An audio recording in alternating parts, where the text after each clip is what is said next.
ये जो बांग्लादेश क्रिकेट ने इस समय उड़ता हुआ तीर पकड़ लिया है ना बीसीसीआई से पंगा लेकर, ये इन लोगों को आज भारी नहीं पड़ेगा, लेकिन आने वाले 5 साल तक ये लोग बार बार इस दिन को याद रखेंगे कि आखिर हम लोगों ने क्यों उस टटपुंजे पाकिस्तान की बातों में आकर बीसीसीआई से पंगा ले लिया था। बांग्लादेश क्रिकेट आज जिस मोड़ पर खड़ा है ना, वहां से सिर्फ दो ही रास्ते जाते हैं, या तो समझदारी वाला या फिर एक लंबा क्रिकेट का वनवास। भारत दौरे को लेकर सुरक्षा चिंताओं के नाम पर ढाका की सरकार ने बांग्लादेश की टीम को भारत जाने की हरी झंडी नहीं दी। ये बात सामने आई है एंड बीसीसीआई को यहां पर नीचा दिखाने की एक पूरी पूरी कोशिश करी गई है पाकिस्तान और बांग्लादेश के द्वारा। एंड यहां पर एक पूरी पूरी पॉलिटिक्स करी गई है और बीच में बेचारा बीसीबी फंस गया है। मतलब बुलबुल जो बीसीबी का अध्यक्ष है वो खुद कुछ नहीं बोल पा रहा, तो क्या भी बोलते हैं। एंड सबसे नीचे दबे हैं खिलाड़ी, हमेशा की तरह। T20 वर्ल्ड कप से बाहर होने का खतरा सिर्फ एक टूर्नामेंट छोड़ने का मामला नहीं था। रैंकिंग, फ्यूचर शेड्यूल, स्पॉन्सर और 2031 ओडीआई वर्ल्ड कप जैसी बड़ी योजनाओं पर सीधा वार है। सवाल यह नहीं है कि वर्ल्ड कप खेलेंगे या नहीं, असल सवाल यह है कि अगर नहीं खेले तो फिर बच क्या जाएगा।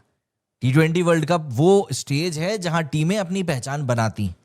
बांग्लादेश इसी टीम के लिए ये एक और टूर्नामेंट नहीं है, बल्कि अस्तित्व की लड़ाई भी है।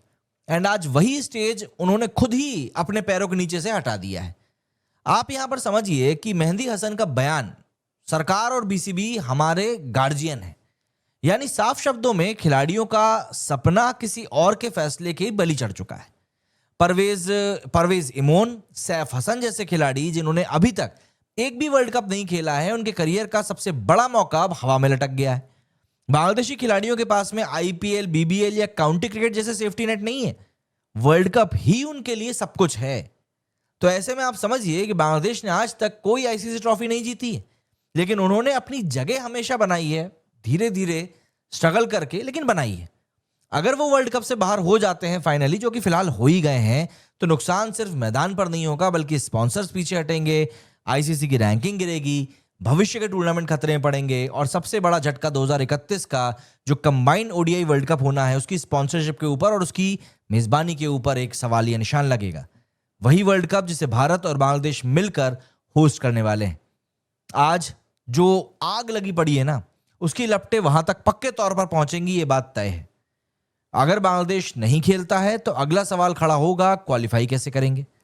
क्या रैंकिंग, कठिन क्वालिफायर और आईसीसी के साथ तनाव के बीच विश्व क्रिकेट में जगह बनाना मुश्किल होगा? बिल्कुल होगा। और इस बात को आपको मानना पड़ेगा, बांग्लादेश के साथ बहुत बुरी तरीन चीजें होनी है अब, क्योंकि आईसीसी का इतिहास बताता है कि जो भी कोई टीम सिस्टम से टकराती है उसे सिस्टम बाहर कर देता है। राजनीति ने यहां पर बांग्लादेश के क्रिकेट को निगल लिया है, ये बात छुपी हुई नहीं है, क्योंकि ये भ्रम छोड़ देना चाहिए कि खेल और राजनीति अलग है। यहां राजनीति ने क्रिकेट को जमीन पर लाके पटक दिया है एंड बांग्लादेश के क्रिकेटर्स कुछ नहीं बोल पा रहे हैं। सब कुछ शुरू हुआ था कोलकाता नाइट राइडर्स ने जब मुस्तफिजुर रहमान को सेफ्टी रीजंस के कारण आईपीएल से हटा दिया था। बांग्लादेश सरकार ने इसको नेशनल इंटीग्रिटी का एक मुद्दा बना दिया, क्योंकि उनको मुद्दा चाहिए इस चुनाव में जाने के लिए। फिर क्या हुआ? भारत का जो मेंस टूर था वहां का वो रद्द हुआ, फीमेल्स का जो टूर था वो रद्द हुआ, और अब वर्ल्ड कप पर सवाल खड़े हैं। ढाका और दिल्ली की कड़वाहट अब सीधे क्रिकेट में आ चुकी है, साफ तौर पर दिख रहा है। इसके अलावा बांग्लादेश का सवाल सीधा है कि जब ऑस्ट्रेलिया, इंग्लैंड, न्यूजीलैंड, पाकिस्तान दौरे रद्द करें तो सुरक्षा और बांग्लादेश बोले तो अपराध।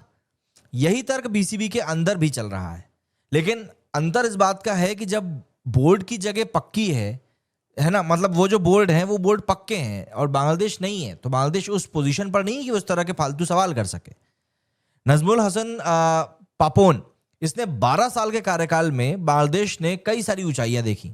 ODI world cup quarter final खेला, चैंपियंस ट्रॉफी सेमीफाइनल खेला, टेस्ट में बड़ी जीतें हासिल करी।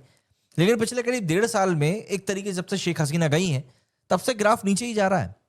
और आज हालात ऐसे हैं कि टीम, बोर्ड और सरकार 3 दिशाओं में खींची जा रही है।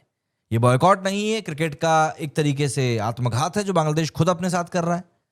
अगर बांग्लादेश वर्ल्ड कप छोड़ता है तो इतिहास ये नहीं लिखेगा कि सुरक्षा कारणों से नहीं खेले, इतिहास लिखेगा क्रिकेट नहीं बल्कि राजनीति जीत गई। और वर्ल्ड क्रिकेट बस इतनी बात कहेगा कि खेल से नहीं, ये लोग पॉलिटिक्स से हारे हैं।